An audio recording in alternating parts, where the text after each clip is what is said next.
Welcome to In Season Nevada. We're going to be talking about 4 fishing knots that will totally up your game. Now, this is a little bit of a naughty video, so if you like to tie one on, this is probably the video for you. Now, here in this first example, we're going to be fishing open water. And let's say you just bought a fishing rod from the store, it's got monofilament on it, and you've got some boils right in front of you. And so you want a quick and easy knot in order to get your lure onto the line.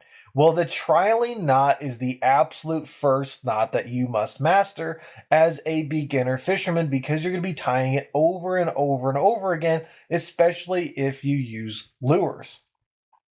Now, like I said, we're casting to striped bass here that are boiling and actively feeding on the surface of the water. So if they don't bite within the first 2, 3, 4, 5 casts to a lure, then it's probably not the right lure for that particular scenario. It's best to tie something else on. So let's show you how to do that. So what I've got here is a lock and a rope, because a lock and a rope is much easier to see on camera than a line and a lure. So you put your tag end through your eyelid, and then you're going to put it through the eyelid in the same direction a second time to form a loop. Once you've created that loop, you're going to want to put your middle finger of your right hand through that loop and pull your tag end tight to keep it organized.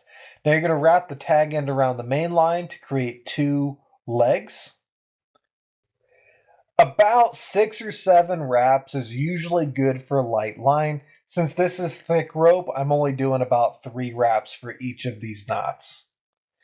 Push it through the 2 legs and that initial loop, and then pull in opposite directions to tighten down.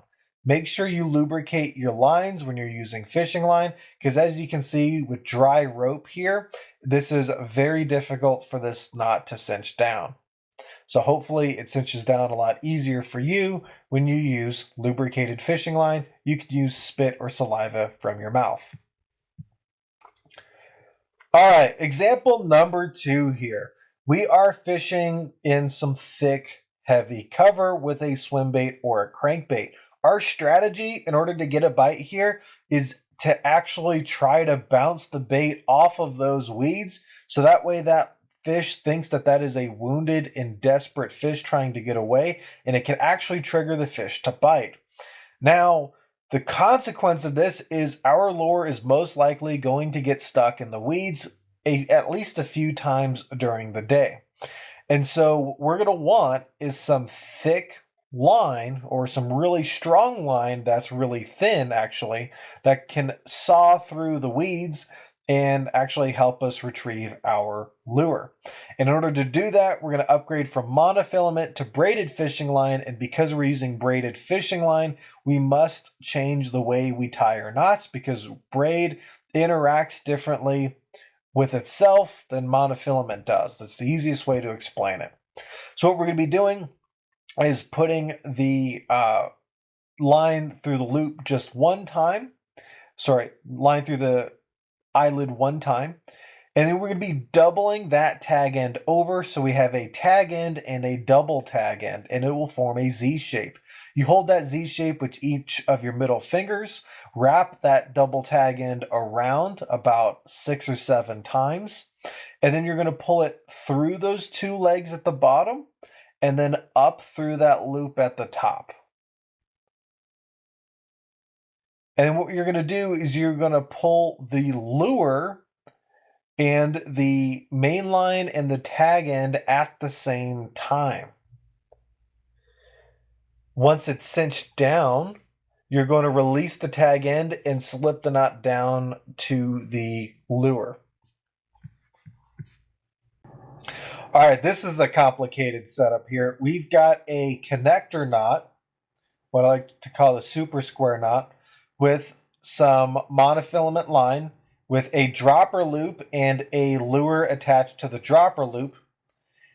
And then we have a trialing knot with a second lure on it. I like to call this one the poor man's umbrella rig. And it's great for trolling when you want to catch multiple fish at the same time. Because if you're going to be reeling in 200 or 300 feet of line, you want it to be worth it, especially when you're catching small fish. It's a lot better to catch 2 at a time.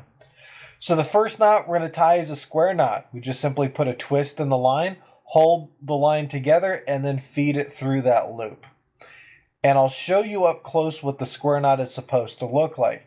As you can see, both lines are touching each other with a wrap around the back side of it, or the other side is 2 lines touching each other with a wrap around the front side.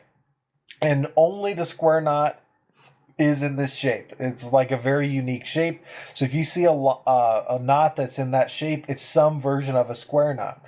So to tie the connector knot, it's essentially just a super square knot. We're going to put 3 twists instead of just 1. Then we loop that line over and we twist it around the other direction 3 times. Now, if you're using fishing line, again, 6 or 7 times is more appropriate for thinner line. Then we're going to take the other tag end, and twist it around the other direction 3 times. Again, keep the number the same. So if you're using 7, then use 7. And see how both lines are touching? Both lines are touching. Wrap around the front, wrap around the back. You pull it tight, and that's it. Now, this is not the best connector knot in the world, and so it's best used if you were simply going to only use maybe 6 to 10 feet of line. The reason why I use it is because it's very simple to remember, because all it is just a square knot with more twists.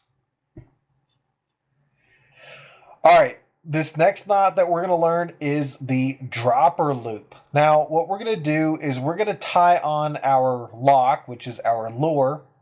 Now, you can see I'm using a San Diego knot because San Diego knot is actually just a super slip knot. So just like how the super square knot is our connector knot, the San Diego knot is just a super version of a slip knot. So all I'm doing is just tying a quick slip knot just to show you that the lure can be placed on the bottom first, and then we are going to tie our dropper loop in the middle of the line.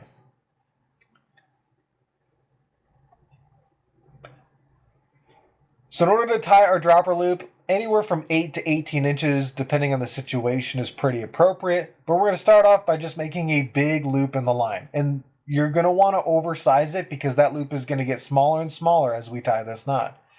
We put a few twists at the bottom of that loop, shove it through those 2 legs, and then pull tight on either direction.